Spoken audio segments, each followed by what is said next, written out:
നമുക്കിതെടുത്ത് മാറ്റിയാലോ? എന്താണ് നിങ്ങൾ അവിടെ കിടന്ന് തപ്പിക്കളിക്കുന്നത്? പറഞ്ഞു ഉപ്പാൻ്റെ സ്വർഗത്തിന്റെ താക്കോലുണ്ട്.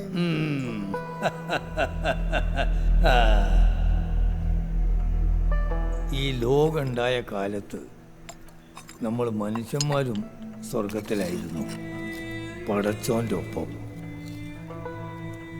അവിടെ വെച്ച് ഇബ്ലീസിൻ്റെ വാക്കും കേട്ട് അദബ് ലംഘിച്ചതിന് ഓൻ നമ്മളെ ഭൂമിയിലേക്ക് അയച്ചു.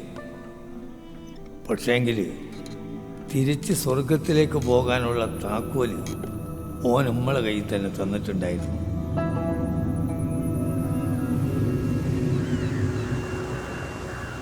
മാസം 23-ാം തീയതി ബുധനാഴ്ച അന്ന് നമ്മുടെ 2 വലിയ ബോട്ടുകളും വടക്ക് ഭാഗത്തേക്കാണ് പോയത്. ഈ ആഴ്ചയിൽ ഏറ്റവും കൂടുതൽ വരവ് വന്നത് അന്നാ. 85,000 രൂപയാണ് ആ ഒരു ദിവസത്തെ മാത്രം വരവ്. പിന്നെ 25-ാം തീയതിയാണ് നമ്മുടെ ഒരു ബോട്ടിൻ്റെ എൻജിൻ കംപ്ലൈൻ്റ് ആയത്. അന്ന്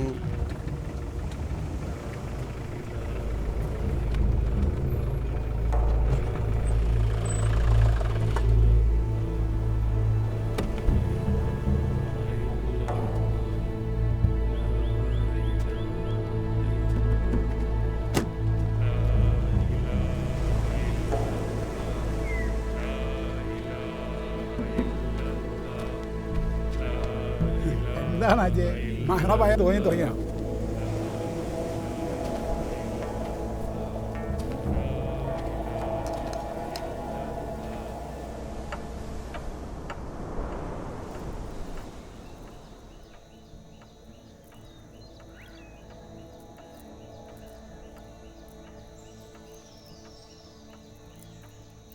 ഉപ്പാ ഉപ്പാ, ഇതിപ്പോൾ എന്താണ്?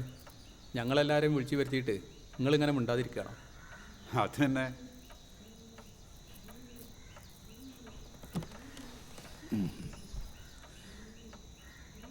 അതെ,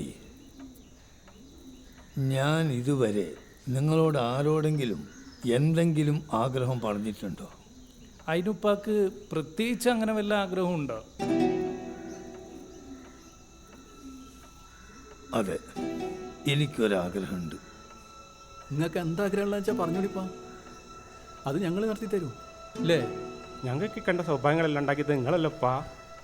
നിങ്ങളെ ആഗ്രഹം നടത്താന്ന് പറഞ്ഞാൽ ഞങ്ങൾക്ക് സന്തോഷമല്ലേ? നിങ്ങൾ പറഞ്ഞോളിപ്പാ. ഇനിയിപ്പോൾ ഉപ്പാക്ക് വല്ല 2ാം കെട്ടിനോ മറ്റോ അയക്കുമോ? ആർക്കറിയാ? എനിക്കൊന്ന്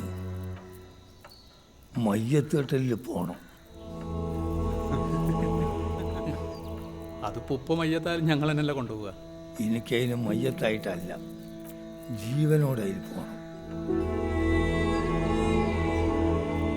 നിങ്ങൾ ഈ പ്രാന്ത് പറയാനപ്പാ ഞങ്ങളെ കൂടെ വിളിപ്പിച്ചേ. ഈ ദുനിയാവിൽ വേറെ എന്താഗ്രഹം വേണമെങ്കിലും പറഞ്ഞോളിപ്പാ, നമ്മൾ നടത്തി തരും. പക്ഷെ ഇത് നടക്കാൻ പോണില്ല.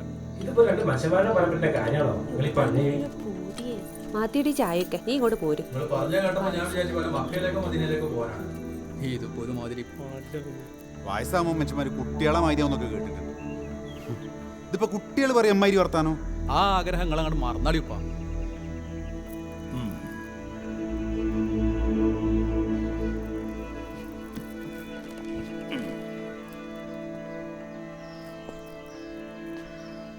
കല്ലായിലുള്ള 1.5 ഏക്കർ സ്ഥലവും ആ മരമില്ലും എഴുതി കൊടുത്താൽ എൻ്റെ ആഗ്രഹം നടത്തി തരാനുള്ള ഒരു കോഴിക്കോട്ട് തന്നെ ഉണ്ട്.